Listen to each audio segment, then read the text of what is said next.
So we didn't really get a chance to look at the stats together, but I did want to send those along so you could crunch over, how the market's performing at this time. So currently having very low inventory through the end of 2019. These graphs are updated once a month, so I am awaiting the January numbers, but this will give us an idea of how we left off the year. 1.7 months of inventory, so this is Richmond Beach shoreline area, not a lot of inventory to choose from. If no new listings came on the market and every buyer stopped to buy what was available, we would run out of houses to sell in 1.7 months. So it's considered a seller's market with low inventory. A balanced market is when you have like 5 months of inventory, as we saw back here in 2010. So this chart just says, hey, it's been trending down for a long period of time, and still down in the low inventory range. Median price for shoreline at this time is $644,749. That's been an upward trend over the last seven or 8 years. This is for condos and houses combined. 75% of sellers that received an offer in December had their transaction close, and then 17% of transactions did not close for some reason, due to a contingency failing or whatnot. Pardon me. This graph is interesting. It's just sort of a breakdown of what the multiple offer activity was in December of 2019. You can compare that to November, previous month, or previous year. So 10% of listings in shoreline at the time got an offer that was above the listing price. So after 9 days on the market, they had a good offer that was over the listing price, or multiple offers that drove the price over the listing price. 10% of offers sold right at the listing price. After an average of 8 days on the market, the seller just got whatever price they had put on the listing for their home. 26% of sellers sold below their listing price, so they took an offer that was lower. 20 days on the market, they took that low offer. And then a large contingency of the listings in December had to do a price reduction before they were able to obtain an offer. After 66 days on the market, their price reduction was effective and they were able to get an offer. And then this is always interesting at the bottom. How much over the listing price did buyers bid? They bid 3% over the listing price for that section of the market who had to sell over or offer over the listing price. How much did buyers manage to get off the listing price? That's this section of the market. A quarter of buyers that were able to offer less than the listing price, they were able to get 2% off on average from the listing price. This graph just shows months of supply. Is it a seller's market? Anything coded in orange here in the Puget Sound area is considered a seller's market. So that's pretty much every neighborhood. The two neighborhoods that are green, that are considered a balanced market, are Vashon Island and Bainbridge Island. Oh, I'm sorry, this is Vashon and Mercer Island. 2 islands. right in the green zone there. So those are considered to have a balanced inventory, balanced market. You compare that against 3 years ago, 2 years ago, 1 year ago, mostly still looking at a lot of orange. This is King County average mortgage payment that buyers pay on average as of December 2019 is $3,753 per month. That's the average mortgage payment made by buyers in King County. You can see that, upward trend showing from, this goes all the way back to 89. You can see year over year what the interest rates were and what the average mortgage payment was.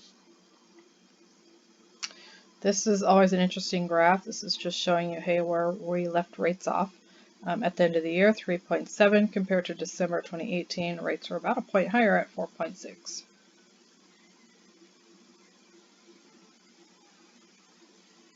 This is by price bracket, so you can see in this kind of two ranges here, if we look at the 0 to 250 and the 250 to 500 range, this is always interesting. You can just see what exactly how many houses listed in each month in those two ranges. So March, there was 9 and 2, so 11 houses in the under 500 range, houses and condos combined, and then 7 in April, 9 in May, 14 in June, 12 in July, 16 in August, and then we'll taper down here for the fall season. So it's looking like June had the most amount of listings up, tied with August, and that's pretty cyclical for all areas in our region. You can also see, compared to 2018, you'll kind of see the same trend. More listings in September. We do not predict that amount of inventory coming up this fall of 2020 just due to the election. It'll be slow.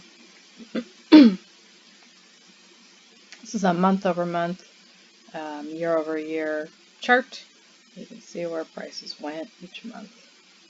Obviously, way down in February because we had all that snow last year. This is at a glance comparing December 2019 to December 2018. Inventory down 25% year-over-year. Active listings down at the end of the month. Pending sales up 29%. So buyers are buying things, getting stuff under contract. Closed sales up. Closed sales trailing 12 months up. Sales prices up 7% from 2018 to 2019. So that's the appreciation that was achieved. Again, this is houses and condos. Oh no, I'm sorry. This is just houses on this section. Appreciation achieved in 1 year. Second section down here is condos. 2% appreciation from 2018 to 2019. Section is combined, and then if you're really into stats, you can go down and look, month over month.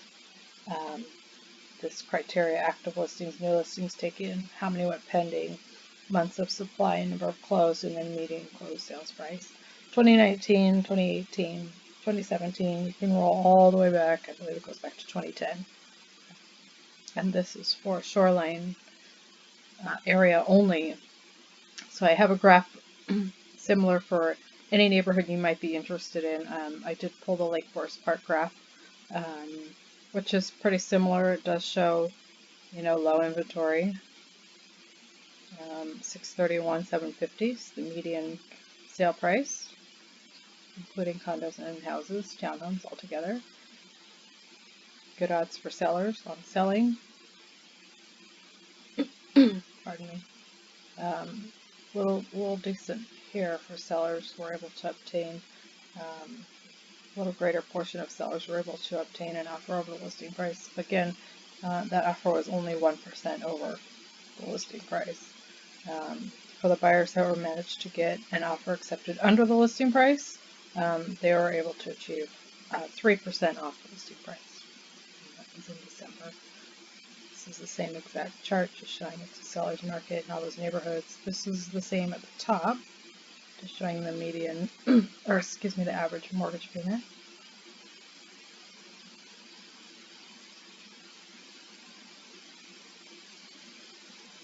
Median price up from December 2018 to December 2019. And this, again, will just show the trends, how many listings were taken.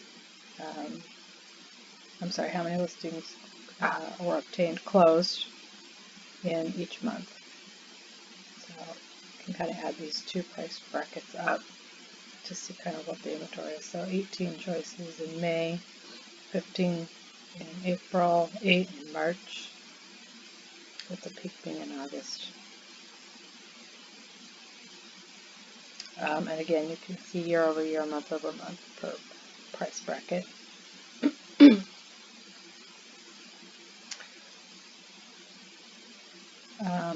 So houses, median price houses in Lake Forest Park up 1% from 2018. Not a lot of change.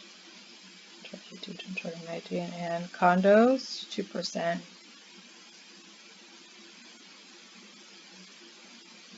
This is median, yeah, median condo price. Lake Forest Park, probably not a lot of condos up there.